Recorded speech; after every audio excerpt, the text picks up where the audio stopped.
Estou confuso, só que agora é diferente. Tô tão tranquilo e tão contente. Quantas chances desperdicei quando que eu mais queria. E também quase ninguém vê. Quanto mais aumenta a graça, mais o tempo passa por você. Mais Brasil News. Notícia e música na mesma sintonia. 101,7.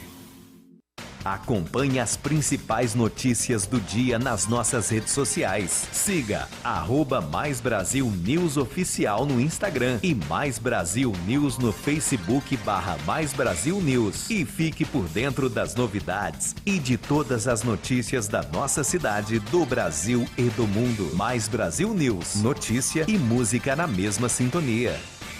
Entretenimento, notícia, música, promoções, participação do ouvinte. Tudo isso e muito mais é aqui na sua rádio. Mais Brasil News. Notícias e música na mesma sintonia. Na Mais Brasil News, só toca as melhores. Você ouve. Pensamento é um momento que nos leva à emoção do pensamento. Hoje faz meu coração.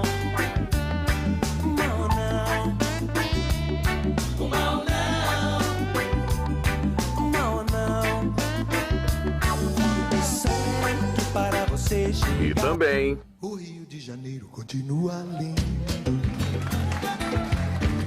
O Rio de Janeiro continua sendo.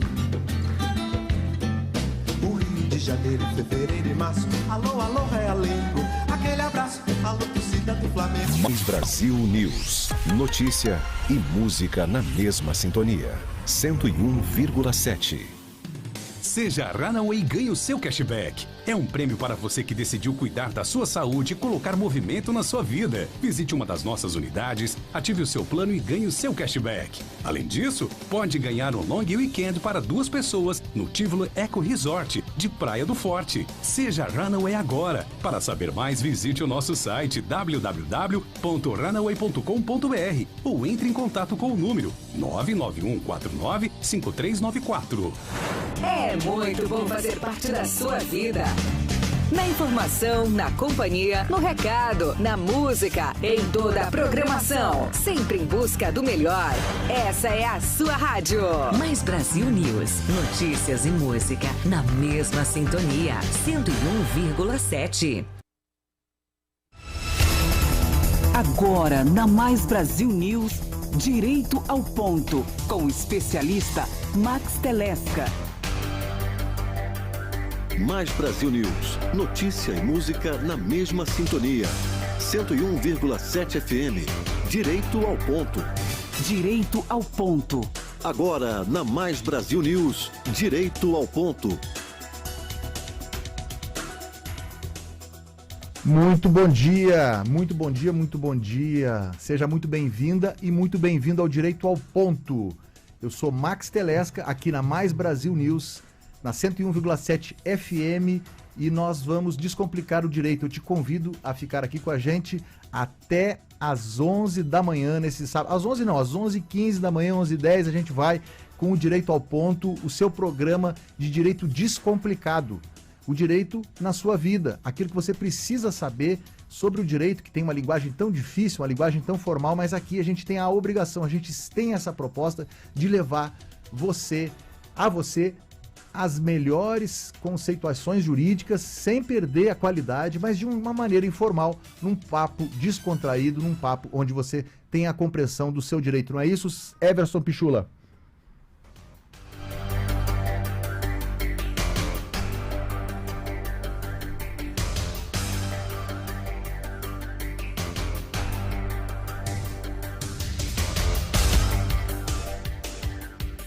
Bom, programa de hoje nós vamos falar sobre um tema do seu interesse, do interesse de todos e de todas. Existia até aqui uma polêmica, vou abrir para vocês, aqui nos nossos bastidores, eu e ele, Jonas, assim, judicialização da saúde. Esse nome é um nome tão complicado, a nossa proposta é descomplicar o direito, né? Então a gente colocou aí, vocês receberam, quem está na nossa lista de transmissão recebeu saúde nos tribunais, né? É exatamente a mesma coisa do que judicialização na saúde, a saúde nos tribunais. Por exemplo, você precisa entrar na justiça para conseguir uma UTI para um parente, para conseguir uma UTI para o seu filho, para sua filha, para o seu pai, para sua mãe. Mas não consegue. É quando você precisa processar um hospital, processar um plano de saúde por falta de atendimento. Mas afinal, direito à saúde é um direito de todos e um dever do Estado, está na Constituição Federal. Mas o direito à saúde, ele é, além disso, um direito fundamental do indivíduo, é um direito fundamental do cidadão, porque ele é... O que ele é, o direito à saúde? Ele é uma correspondência, ele é uma consequência do direito à vida. Se você tem direito a viver, a coisa que mais você precisa para viver é a saúde. E é também uma correspondência, ela é uma consequência do direito da dignidade da pessoa humana, que é também um princípio e uma garantia fundamental do direito brasileiro. Está lá previsto no artigo 196, a saúde é direito de todos e dever do Estado, garantido mediante políticas sociais e econômicas, que visem a redução do risco de doença e de outros agravos, e o acesso é universal e igualitário. Isso está na Constituição Federal, artigo 196. Nós vamos explicar melhor o que é universal, o que é igualitário. O que eu quero dizer com tudo isso é o seguinte,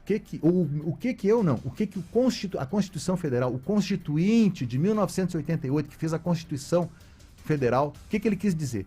Ele seguiu uma tradição iluminista, que começou no final do século XVIII, passou pelo século XIX e chegou, no máximo, no início da consolidação disso, em 1945, 48, quando foi vencido o nazismo no mundo, depois da Segunda Guerra Mundial, e a ONU, a Organização das Nações Unidas, declarou os direitos humanos, a Declaração Universal dos Direitos Humanos. E está lá no artigo 25, toda pessoa tem direito a um nível de vida suficiente para lhe assegurar a saúde sua e a da sua família.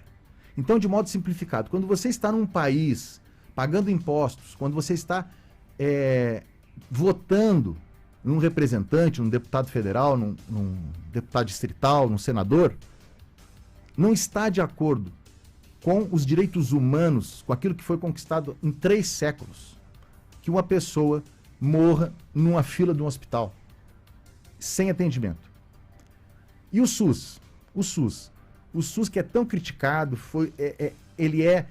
tem tantos problemas, mas foi o nosso sistema único de saúde que aguentou o tranco durante a pandemia e foi a rede de saúde pública no Brasil, uma das maiores, na verdade não, a maior rede de saúde pública do mundo, fez com que a vacina chegasse nos braços das cidadãos e cidadãos brasileiros. Todos os problemas, você que está nos escutando deve se orgulhar do Sistema Único de Saúde, porque ele atende 190 milhões de pessoas. E dessas 190 milhões, 80% delas depende exclusivamente do SUS. É muita gente. Não importa se você é rico, se você é pobre, se você está numa grande cidade, se você está numa cidade pequena, a vacina chegou a você de acordo com o sistema público de saúde. E eu já falei demais, não é, Pitula?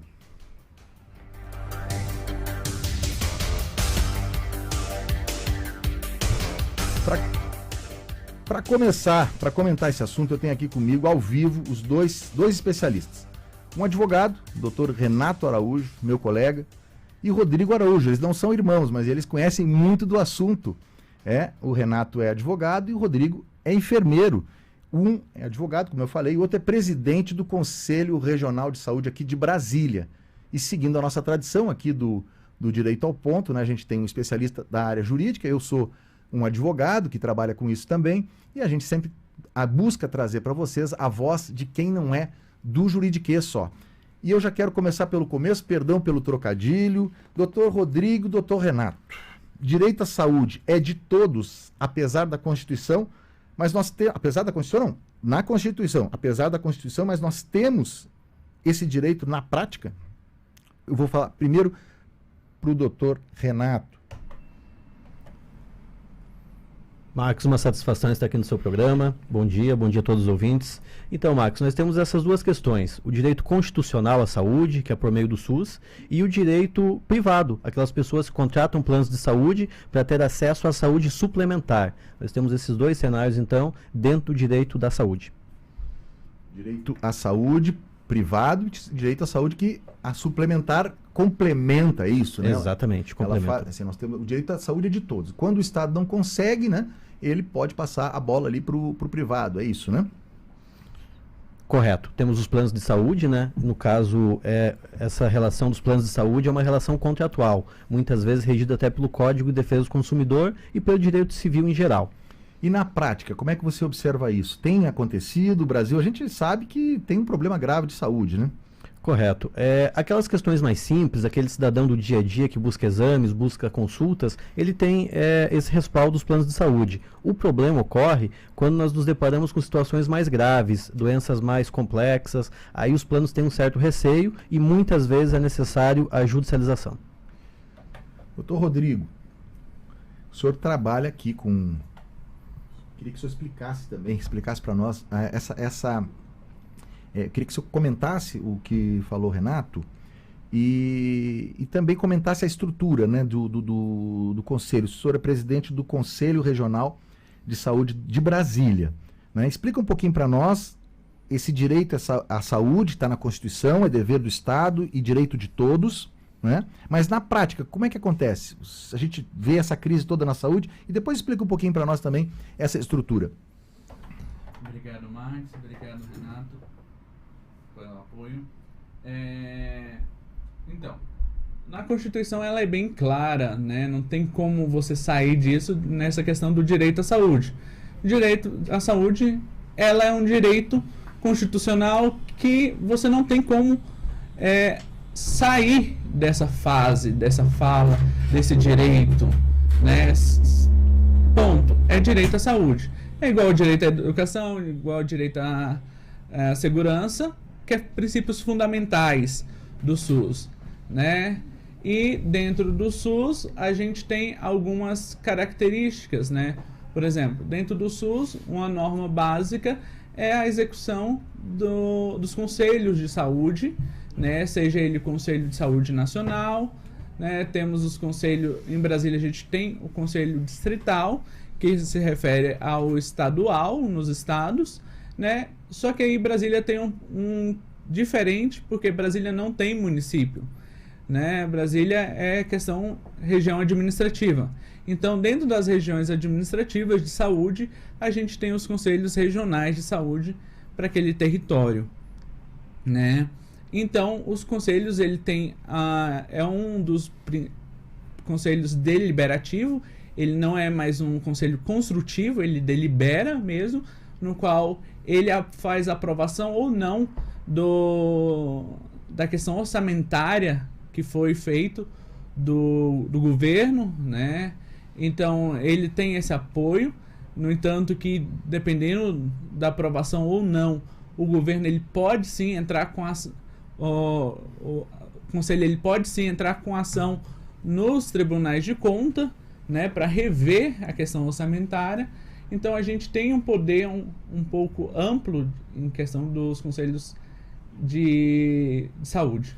O Conselho de Saúde seria então, para o nosso ouvinte aqui, para a gente descomplicar, o Conselho de Saúde, os conselhos de saúde, eles não fazem parte, eles são a expressão, digamos assim, da sociedade civil, né, que se organiza e encaminha para esses conselhos a voz da sociedade para que a sociedade faça fora do governo as suas construções também, as suas reivindicações. É isso, né? Ou seja, não é somente o Estado que define, a sociedade também, é isso? O conselho ele é formado de 25% gestores, 25% trabalhadores e a sua força maior, 50% da comunidade.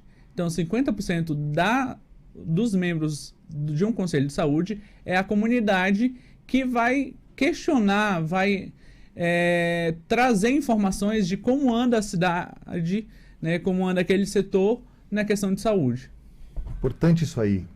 Não é somente o governo que faz. O governo faz o orçamento, mas assim, a sociedade. 50% gestores de saúde? Não. Vamos lá? 25% gestores. 25% trabalhadores da saúde. Certo. Você está pelos trabalhadores da saúde? Sou pelos trabalhadores. Certo.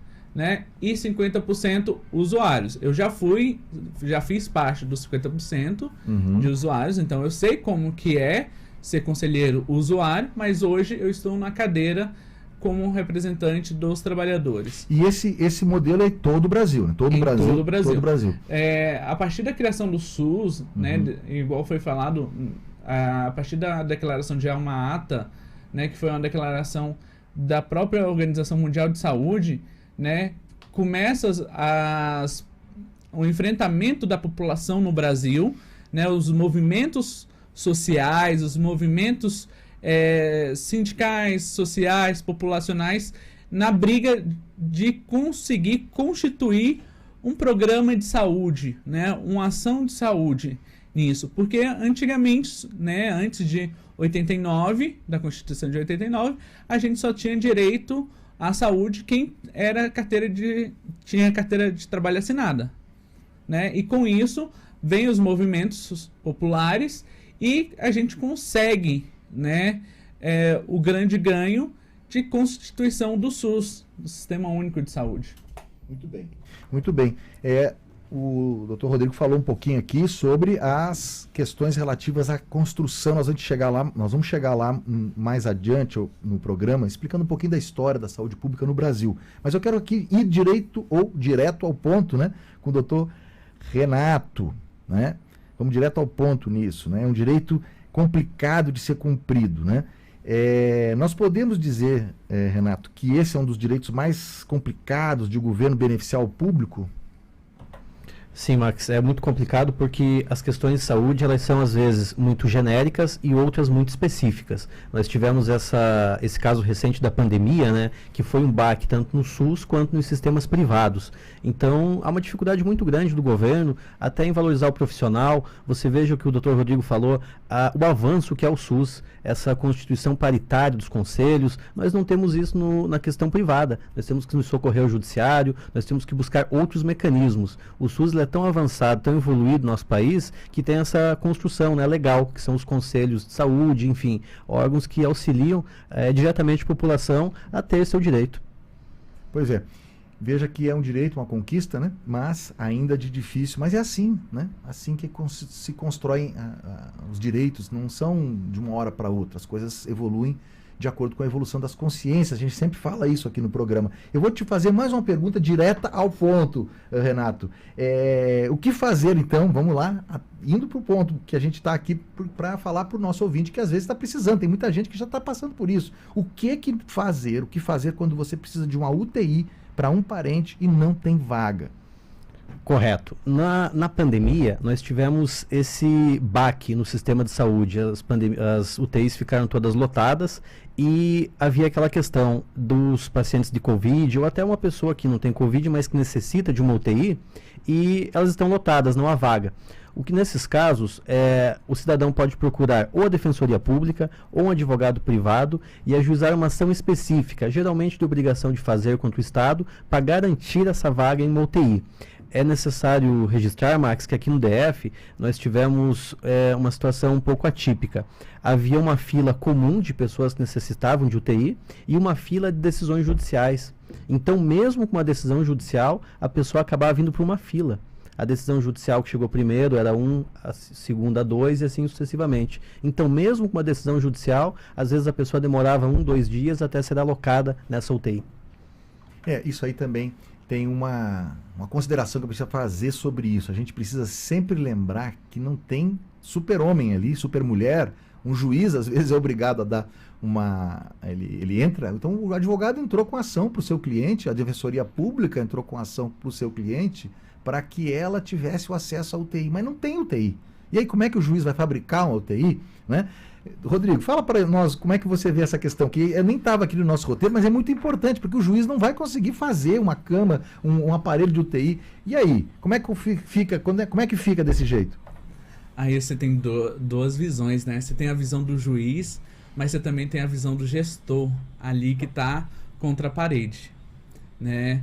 Os gestores muitas vezes não têm saída porque a gente se deparou mesmo com essa situação de calamidade de não ter vaga. Eu participei como profissional de saúde do primeiro hospital de campanha de Brasília e eu era responsável pela gestão de leitos, né, disso. Então você estava no incêndio, né? Então, exato. Então a gente tinha que meio que retriar a cada momento, refazer para estar verificando onde a gente poderia socorrer, abrir vagas, né? Por quê? Você tem aquela decisão que deve ser cumprida, né? Mas você também tem a questão do paciente crônico, né? Que ele tem a medida judicial, mas você também tem outros que têm a própria medida judicial, mas o estado de saúde dele está muito mais avançado, né, nisso. E aí, como que fica para o gestor que está ali medir essa questão? Porque a gente tem uma fila do judiciário que está lá. Essa decisão saiu primeiro, essa segunda, e tem que ser respeitado. Mas nessa ordem você também tem a questão do paciente mais crítico, né? Que aí é onde que o gestor, ele não tem leito, né? Hoje a Secretaria de Saúde do Distrito Federal ele tem um núcleo específico para isso, que é o núcleo de regulação de leitos, né? Onde fazem parte médicos especialistas daquela área, em que vai regular o leito.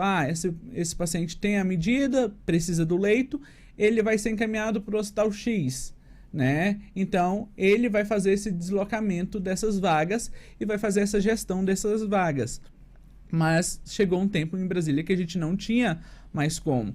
Além da questão do Covid, a gente também tinha outros pacientes crônicos que também precisavam de outros tipos de vagas de UTI, né? Então você tinha essa dualidade, né? Ou seja, até escolher mesmo aquele que está passando mal, né? Aquela pessoa que está para morrer, né? Às vezes está num estado crítico, né? E aí uma decisão pode haver. Como é que faz, então? Quer dizer que o gestor, ele às vezes também tem que colocar, porque tem a decisão judicial, né? A decisão judicial tem que ser cumprida. E aí o gestor não tem aquela vaga.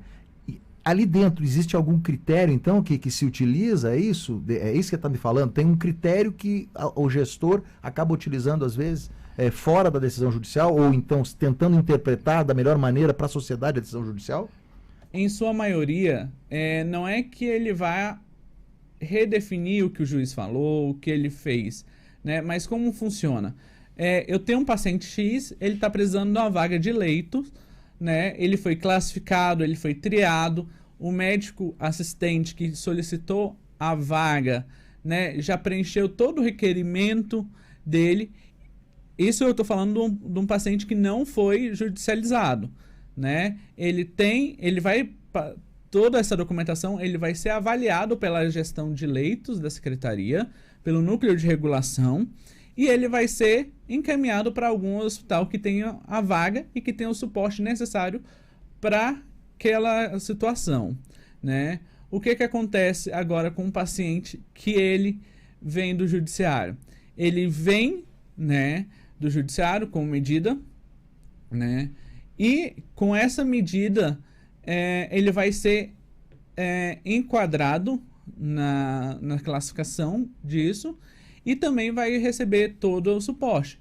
A medida, o negócio o paciente que ele precisa estar mais grave, né? Muitas vezes por uma medida judicial ele possa ser que não consiga alcançar a vaga tão rápido, igual um paciente que está lá há tempo. Doutor Renato, e aí, como é que fica, né? O cliente que está lá do outro lado, a família do cliente, né? Que você fala, na verdade, não é com o cliente, porque o paciente que é cliente, que paciente barra cliente, né? Tá ali mal, né? Como é que funciona esse dia a dia judicial aí? Max, você observe na fala do Rodrigo como é importante a valorização do profissional de saúde. As manobras que eles têm que fazer, desculpe o termo, manobra se não seja necessário, mas a alocação, a logística que eles têm que fazer para muitas vezes cumprir uma decisão judicial. É interessante a gente mencionar que na UTI, o Rodrigo pode falar isso melhor que a gente, aqueles pacientes não estão em situações idênticas. Talvez tenha na UTI um que está melhorando um pouco, não tem decisão judicial, pode sair, colocar o outro. Então, o que acontece? Eu vou dar um exemplo específico na pandemia. Nós tivemos um caso aqui de uma senhora, 60 anos mais ou menos, pulmão tomado, o filho entrou em contato para tentar essa ação. E o quadro dela era um quadro assim, de um dia para o outro. Ela poderia morrer se não fosse para a UTI. E nós ingressamos com a ação às 14h. Às 3h o juiz tinha dado liminar. Tinha verificado os documentos, o quadro todo, realmente era uma situação de vida ou morte, e determinou que ela fosse para a UTI. Na mesma hora que nós recebemos essa notícia, nós repassamos ao cliente até com muita alegria. O juiz deu a liminar, ela vai para a UTI. Só que isso vinha demorando na pandemia 1 dia, 2 muitas vezes. E nesse caso específico, a documentação, os laudos, o laudo médico dizia assim, se ela não for para a UTI hoje, ela vai morrer. O juiz ligou.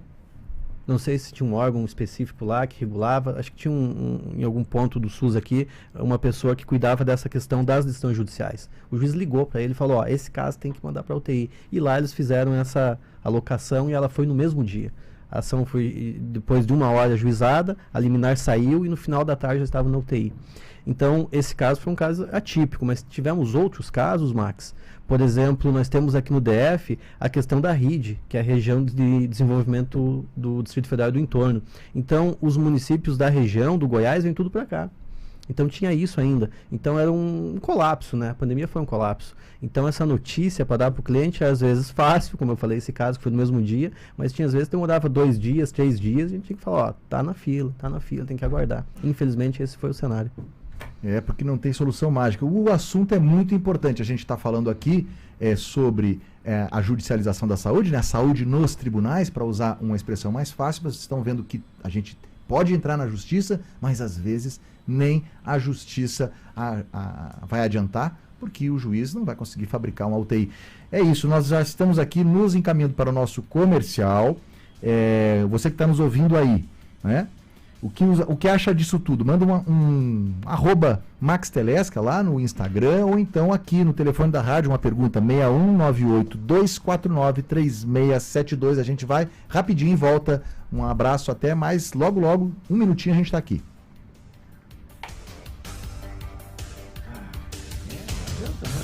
Tem água não?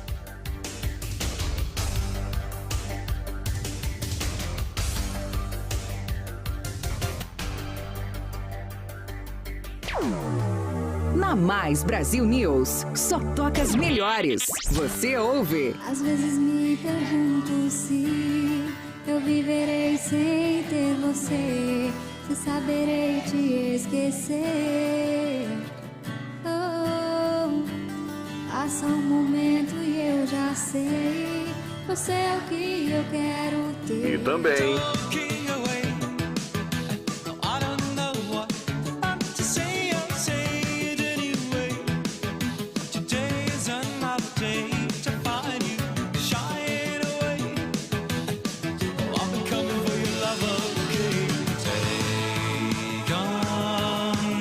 Brasil News. Notícia e música na mesma sintonia.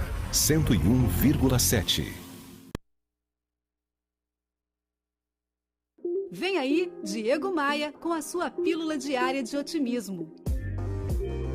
Trabalhar tão somente e simplesmente para pagar as boletas é o que eu chamo de escravidão moderna, onde o seu senhor são as boletas que você tem para pagar e o teu chefe assume o papel de capataz. A nossa vida aqui nessa dimensão, minha gente, é muito curta. Tudo passa muito rápido. Você já deve ter percebido isso. E a maior parte do nosso tempo útil, a gente passa fazendo o quê? A gente passa trabalhando. Daí, se eu trabalho com algo que eu não gosto, com gente que eu detesto e com um chefe que me oprime, qual a vantagem nisso? Dê teus pulos, mas liberte-se. Trabalhar com felicidade é o maior patrimônio que você pode ter. Bora voar? É muito bom fazer parte da sua vida. Na informação, na companhia, no recado, na música, em toda a programação. Sempre em busca do melhor. Essa é a sua rádio. Mais Brasil News. Notícias e música na mesma sintonia. 101,7. Voltamos a apresentar Direito ao Ponto, com Max Telesca. Mais Brasil News, a rádio do seu jeito. Bom, olha só, tem água aqui no estúdio sim, viu, gente? É o Eli Jonas Maia que não arruma as canequinhas, Eli Jonas Maia. Vamos lá.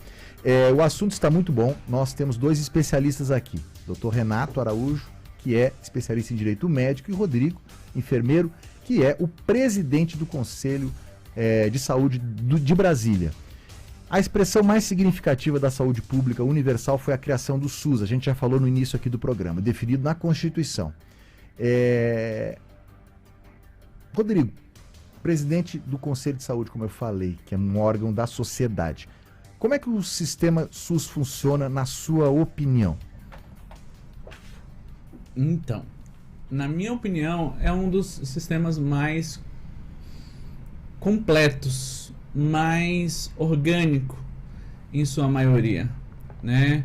Gente, na formulação do SUS, ela tem toda a complexidade, toda a resolutividade, todo acesso, tudo, né? No entanto, que a gente se deparou agora na pandemia, não sei se vocês lembram do primeiro caso de Covid aqui no Distrito Federal, né? Uma paciente estava internada. Dos Estados Unidos, né? Ela veio dos Estados Unidos e ela estava internada dentro de um hospital privado, né?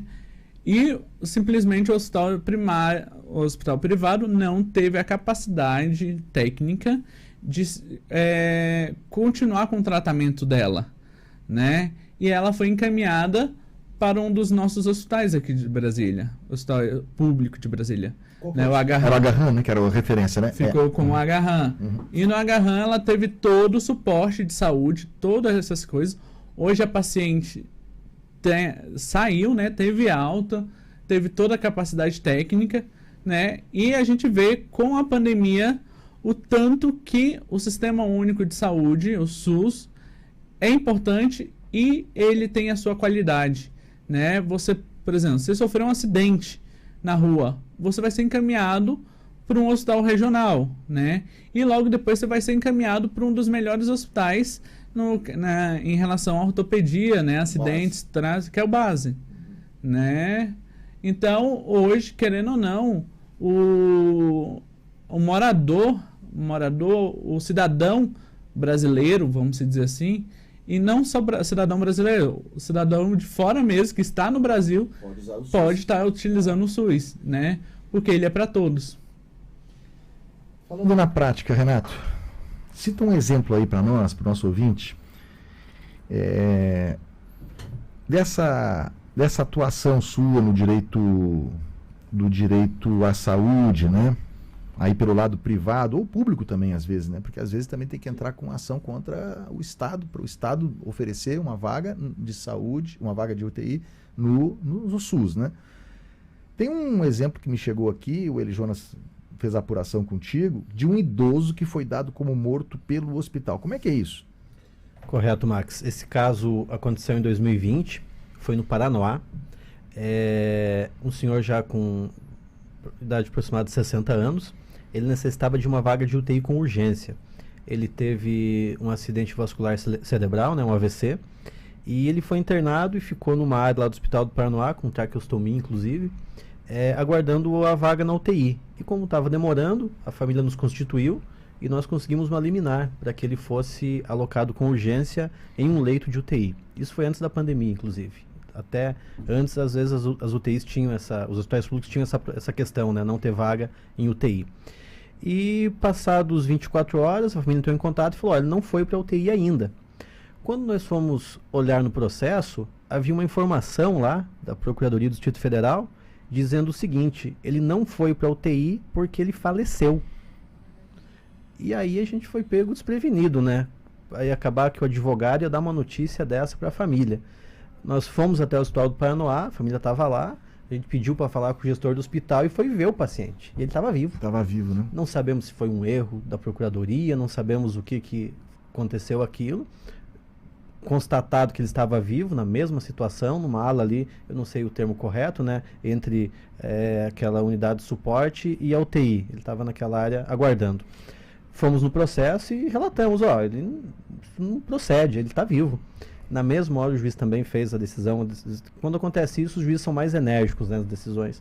E para alocar imediatamente, a matéria deu repercussão e ele foi alocado, felizmente, na UTI, mas passado algum tempo ele morreu. Talvez se fosse alocado antes, estaria vivo, né? Não temos como afirmar isso, mas algumas omissões do Estado acabam resultando nisso, né? Nos piores quadros possíveis.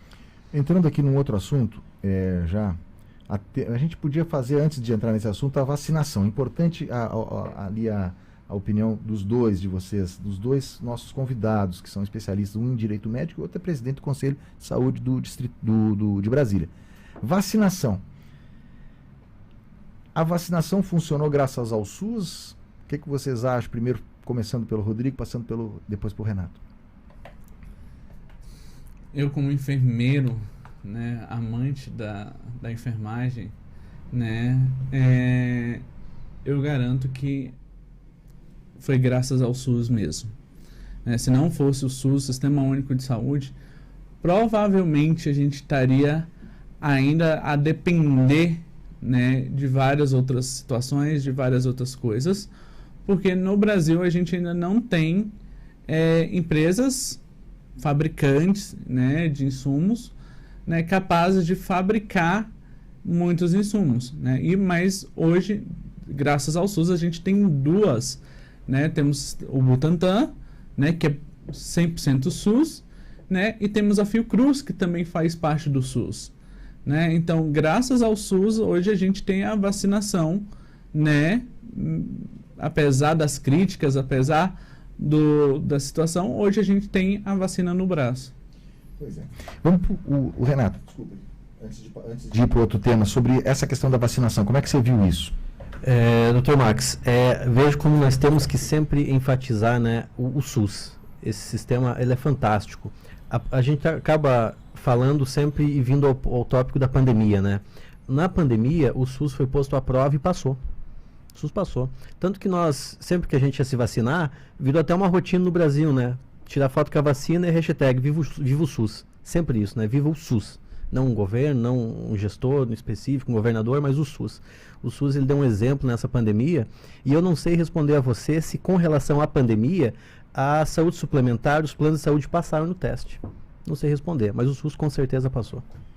Bom, aproveitando o gancho, é o seguinte, vamos passar para essa área privada, então, que é tão importante quanto, porque é a área suplementar. A saúde pública está lá, são hospitais públicos, hospitais privados também que fazem o serviço de saúde pública, que recebem pacientes também pelo SUS, mas temos os planos de saúde, que são importantíssimos, atendem em torno de 40% da população brasileira, né? E agora a gente teve um aumento, né, dos planos de saúde, né?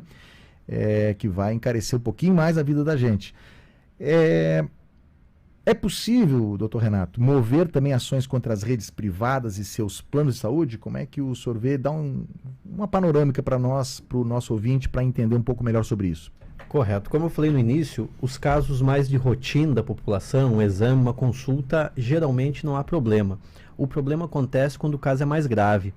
Eu até, mais cedo, quando falava nos bastidores com o Dr. Max, a gente falou sobre o caso da Maju, que é aquela menina que tem AME, que é atrofia muscular espinhal. Ela tem hoje 2 anos e 10 meses, ela é beneficiária de um plano de saúde muito bom, do top daquela categoria do plano, e ela necessitou esse ano de um tratamento, final do ano passado para início desse ano, de um tratamento de home care, e o plano negou. O plano atendia parcialmente home care, quando ela precisava mandava o enfermeiro, e no final de ano ela teve uma parada cardíaca e precisava de um atendimento mais presencial, um home care lá no local. E ela não teve, foi necessário ajuizar uma ação contra o plano, já tem mais ou menos 2 meses essa ação, até hoje não há uma decisão judicial nesse sentido. Quanto tempo tem a ação? Essa ação do home care, 2 meses. 2 meses e ainda não tem uma decisão. Não tem uma decisão. E ela, como eu disse, tem hoje 2 anos e 10 meses, e ela necessita daquele medicamento que é o mais caro do mundo, Zolgensma. E ela... Quanto custa o medicamento, doutor? 12 milhões. 12 milhões? 12 milhões. De reais. É o medicamento mais caro do mundo. E até o Rodrigo também tem uma informação interessante sobre isso, sobre um caso aqui do Distrito Federal, que parece que a doença ela regride quando o medicamento é aplicado à pessoa. Nesse caso específico do medicamento, a ação já tem 1 ano e 2 meses. Então, pro home care, 2 meses, e pro medicamento, 1 ano e 2 meses. 1 ano e 2 meses. Sem o juiz julgar a demanda, é isso, né? Isso. Já teve informação, contestação da União? É contra quem? Contra o plano? União. É plano de saúde? É o remédio contra a União e o home care plano de saúde. Entendi. Uma ação pública e outra privada. Rodrigo. Então, quando a gente fala sobre AME, né, é engraçado porque o pessoal sempre fala que é a medicação mais cara do mundo. Por quê? É uma terapia gênica, né? É uma medicação que vai fazer a complementação gênica do paciente, né? A grosso modo, né? Então, você tem essa questão da terapia gênica. E ele é bem caro mesmo. Você tem a questão do paciente, quando ele começa a fazer essa terapia gênica, um caso de que, no caso da AME, né? São pacientes que vão perdendo os seus estímulos, vão perdendo a sua tonicidade muscular. É um paciente que ele não vai conseguir sentar, não vai conseguir caminhar, né, devido a isso, né? E hoje no Distrito Federal a gente tem temos casos de pacientes que começou a terapia gênica, né, que eu pude acompanhar como enfermeiro geneticista, né? E a criança simplesmente voltar a caminhar, voltar a sentar, né? E começar a reestruturar a sua vida comum, entre aspas, né? Porque vai ter algumas sequelas, mas ela vai continuar tendo seus benefícios, que é uma criança que vai poder ir para a escola, é uma criança que vai poder brincar com seus amigos, né? Não vai ficar prostrado na cama, né? Então, quando a gente fala sobre doença rara, no caso, né, da AME, é a questão da qualidade de vida do paciente, né? É o direito, não deixa de ser só o direito à saúde, mas o direito de ser um cidadão, né? O direito de estar na sociedade, de gerar. Eu falo assim, que é mais barato para o governo fornecer uma medicação dessa do que ele ter que, geralmente, os familiares, você tem a questão familiar. O pai vai abandonar o lar, vai deixar só com a mãe vai ter que sair do seu emprego para cuidar daquela criança pro resto da vida. Aí vai ter aquela questão do BPC, né, do benefício continuada, né? Por vários tempos, né? Então, isso vai impactar muito grande a comunidade, né? Vai impactar isso. Não deixa mais de ser só o direito à saúde, não deixa de ser só o direito à própria medicação. Mas propriamente o direito à vida e à dignidade da pessoa humana. É isso que o Rodrigo está falando. Não é um direito só de buscar um medicamento, é a própria dignidade e a vida da pessoa. Por isso que está na Constituição Federal e por isso que vem sendo construído há 300 anos. Então a gente está chegando nesse ponto onde a dignidade da pessoa humana está na Constituição Federal e o direito à saúde faz parte disso. Renato, olha só,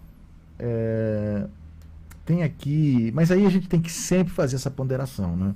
Nós temos que lembrar aqui que quase sempre também não é por conta de má vontade, né? De médico, né?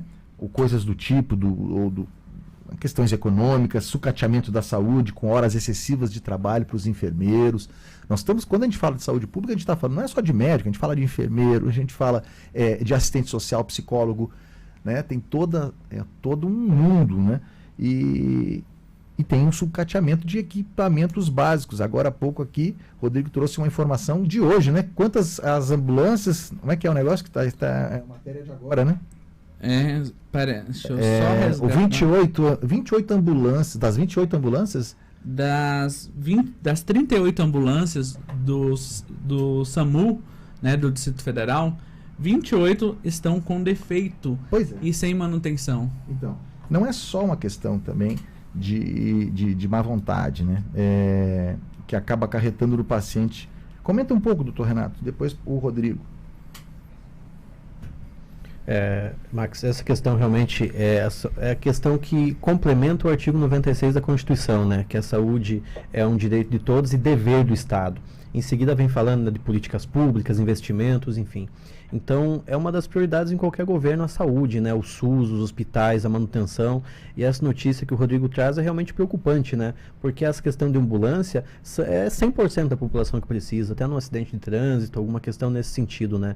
Então, eu acho que tem que ter realmente a atenção dos gestores. Nós temos vários órgãos, né? O próprio Conselho de Saúde, nós temos órgãos de fiscalização. Eles têm que estar sempre atentos a essa questão, porque é uma questão que afeta diretamente o cidadão. Concordo, né? Há bastante tempo, né, a gente vem discutindo em vários momentos, né, em várias campanhas políticas, né, como a gente agora está em ano político, em várias campanhas políticas que a pauta principal de todos os candidatos que a gente fala é saúde, né, melhorar a saúde, e as promessas são saúde, né?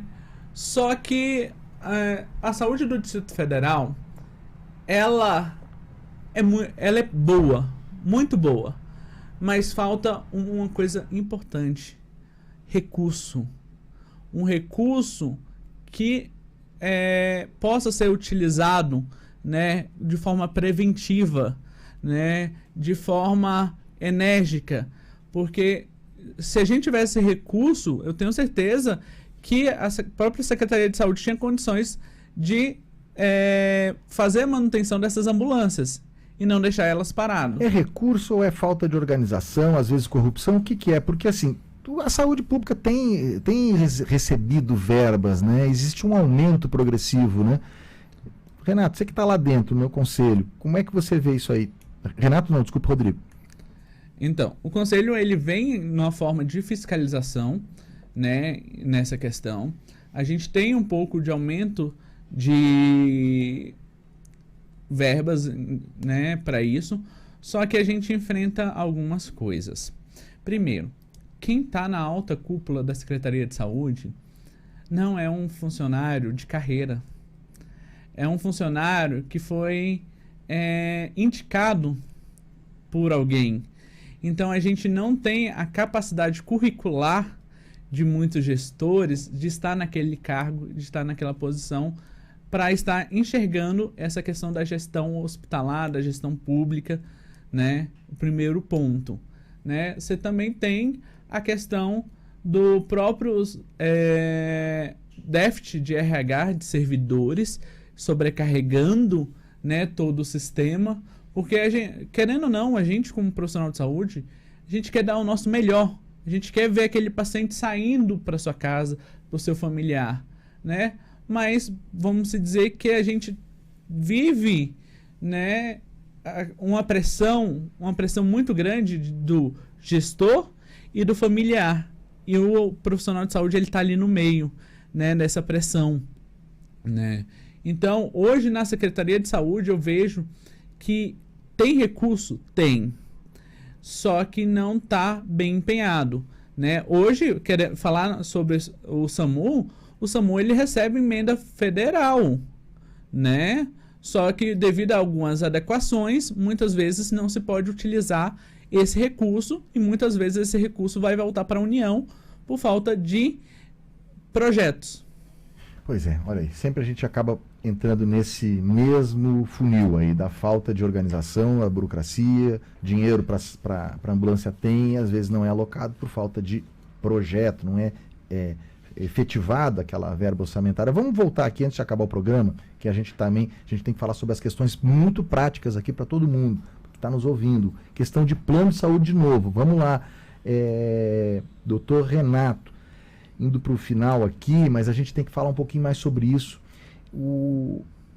Tem uma discussão no Superior Tribunal de Justiça, é muito importante essa decisão, né, que é uma questão relativa à taxatividade ou à exemplificatividade, se é que existe essa palavra, dos planos de saúde, daquele rol da Agência Nacional de Saúde, que prevê ali medicamentos, os tratamentos que os planos de saúde devem ou não custear.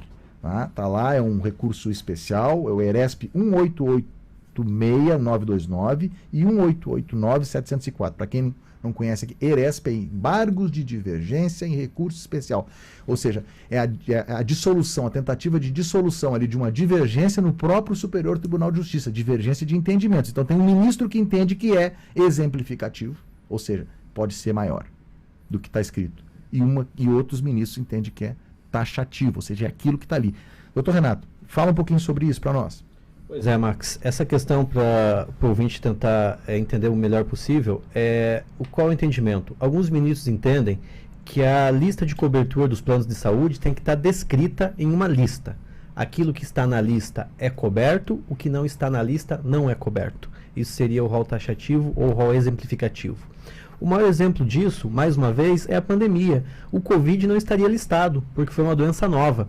Então, se fosse taxativo, se fosse só aquela lista que tivesse nos planos de saúde, quando o Covid surgiu, não seria atendido pelos planos de saúde, pela saúde suplementar. Então, nós que estamos mais próximos do cidadão, que estamos advogando, nós entendemos que é muito mais viável, muito mais justo para o consumidor que o rol seja exemplificativo. Até para quando surgir uma doença nova, ou até, por exemplo, nós temos as mutações do Covid, não estaria coberto pelos planos. Então, ele tem que ser o mais aberto possível, porque quando o cidadão busca um plano de saúde, paga particular, ele quer justamente ter sua cobertura o mais ampla, o mais extensa possível.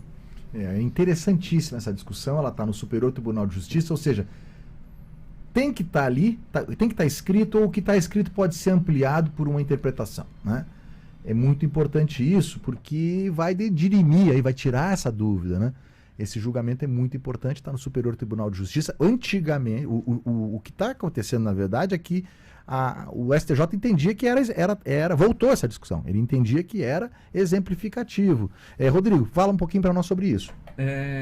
Um caso engraçado que eu vejo, né, eu lido com muitos pacientes com doenças raras, né, e geralmente uma das primeiras liminares que a gente consegue, né, para paciente com doença rara, na questão terapêutica, na questão de fornecimento de medicação, né, geralmente é o primeiro que a gente consegue ganhar contra o plano de saúde, né, para que depois, porque assim, dentro do paciente com doença rara, geralmente os advogados eles sempre vão entrar com ação contra a União, Estado e município, né, e vai entrar também, se o paciente tiver, contra o plano de saúde para fornecer. Então, muitas vezes a gente consegue já uma decisão favorável já no plano de saúde, né, isso não descarta o processo da União, né? A gente tem um caso muito grande agora, que é a doença de Batten, né? A doença de Batten, CLN2, ele tá com a decisão, temos 9 pacientes no Brasil. O que é a doença de Batten? A doença de Batten é uma doença degenerativa, né, na qual a criança ela vai ter convulsões, vão ter várias sequelas, né, em sua maioria, né? E hoje existe uma medicação no Brasil capaz de estabilizar o paciente, né? Mais barata ainda do que a medicação de AME, porque a medicação de AME hoje já está incorporado dentro do SUS, tá? Então, muitas das vezes a gente não precisa judicializar muito. Ou seja, a AME já está... Já foi aprovada ela já passou pela Anvisa, tem a legalidade da Anvisa, ela já passou pelo CEMED, que é onde que faz a taxação do valor da medicação, né? Já passou pela Conitec, que a Conitec é um colegiado que faz a incorporação dessa medicação no SUS. Que ficou muito famosa agora, essa Conitec, né? Exato, né? E hoje tem um acesso mais fácil, né? Isso. Hoje, por exemplo, CLN2, a doença de Batten, ela tá na Conitec, o colegiado entende que ela é eficaz, entende que ela propõe uma saúde melhor para o seu paciente, mas ela não fez a incorporação. Ela optou por não incorporar dentro do SUS, né? E isso é uma briga que nós, associações de pacientes, sociedade de especialistas estão brigando para que faça essa incorporação, né, dessa medicação. E com essa decisão do STF, ela vai impactar muito os pacientes com doenças raras, porque muitas vezes é a única forma que os pacientes com doenças raras têm de chegar à medicação, né? Então a gente tem feito uma pressão também, né, populacional, né, no STF, em relação a esse tema. Então vamos lá. Na prática, doutor Renato, na prática, para o nosso ouvinte entender, a gente já vai depois, você pode despedir aqui dos nossos ouvintes e eu passo para o Rodrigo também se despedir, mas na prática, o que uma pessoa precisa fazer quando ela tem esse problema aí de falta de atendimento, seja na rede privada, seja na rede pública, o que ela pode fazer? Correto, Max. A grande questão é a emergência e a urgência. Como o Rodrigo bem explicou, até o próprio remédio para AME, ele está dentro do SUS. Então, algumas pessoas, quando ingressam ao SUS, elas conseguem o medicamento. Agora, outras não conseguem, como é o caso da Maju, que está sofrendo já há 2 anos, que ela tem que... A única alternativa é a judicialização. Ela não tem outra alternativa, porque, teoricamente, o SUS negou isso, ela está dentro de uma fila no SUS, enfim. Então, a questão é a urgência e a emergência. Isso não só com doenças mais graves, nós temos casos até menores, pacientes que têm convulsão, que necessitam de um remédio específico, que tem que se socorrer ao SUS para pedir esse remédio. Quando o SUS nega, só resta a judicialização. Agradeço, Max, pela participação no seu programa, parabenizo e um grande abraço aos ouvintes, estamos sempre à disposição. Obrigado também, Rodrigo. Obrigado, Max, pelo convite. Obrigado, doutor Renato. Prazer conhecer vocês. A gente deixa os conselhos de saúde, tanto do Distrito Federal como os conselhos regionais de saúde, abertos para a população, porque é um algo de discussão, né? Durante esse mês, várias ações estão sendo realizadas. No dia 29 desse mês, a gente vai estar fazendo a Conferência Nacional, ou a Conferência Regional de Saúde Mental, né? E debatendo a saúde mental do Distrito Federal, né? Tentando criar uma política pública de saúde mental. Então, a gente convida toda a população para estar se mobilizando, para estar participando com a gente dessas rodas de discussões. Onde é que vai ser? Vai ser dia 29 no IESB Sul. Na Asa Sul, né? Na L2 Sul, né? Exato. Dia 29 agora, daqui a 20 dias, 3 semanas. Qual que é o evento mesmo? Vai ser a Conferência Regional de Saúde Mental. Certo, e vai debater então a saúde pública sob o ponto de vista da saúde mental. Exatamente. Pois é, nós chegamos aqui, né, a mais um final de Direito ao Ponto, seu programa de direito descomplicado. Hoje a gente falou aqui sobre um dos maiores direitos, uma das maiores conquistas da sociedade ocidental, que é o direito à saúde. O direito à saúde é dever do Estado e direito de você, cidadão, que está nos ouvindo. A gente viu também que não é tão fácil assim, mesmo com uma decisão judicial, você às vezes não consegue. Por quê? Porque os recursos são limitados, não são ilimitados. Mas a gente viu também que existe muita desorganização, existe também demora judicial, mas você deve procurar os seus direitos, você deve procurar um advogado, você deve procurar um defensor público, e até mesmo às vezes o Ministério Público, né? Para que o Ministério Público, os advogados, os defensores públicos possam fazer com que o seu direito valha, porque está lá na Constituição Federal. E eu fiz aqui no início do programa um breve histórico de algo que vem sendo construído há quase 300 anos. E nós continuaremos construindo esse direito, nós continuaremos entendendo que o direito à saúde e à saúde pública é importantíssima na vida de todos, na construção de um Brasil melhor. E a gente se orgulhou do SUS ao longo dessa pandemia, foi ela que trouxe, o Sistema Único de Saúde, que fez com que as nossas desgraças fossem menores, porque nós temos a maior rede, com todos os seus problemas, mas a maior rede de saúde pública do mundo. Eu agradeço a você que está nos ouvindo, do rádio, do YouTube, nas redes sociais, e te convido no próximo sábado a estar aqui conosco, descomplicando o direito. Na nossa direção e produção, ele, Jonas Maia, Nós temos o Everson Pichula na sonoplastia e eu, Max Telesca, me despeço de você pedindo para que nos siga no Instagram, @MaxTelesca, e continue aqui conosco neste sábado. Um bom fim de semana a todos. Vamos em frente.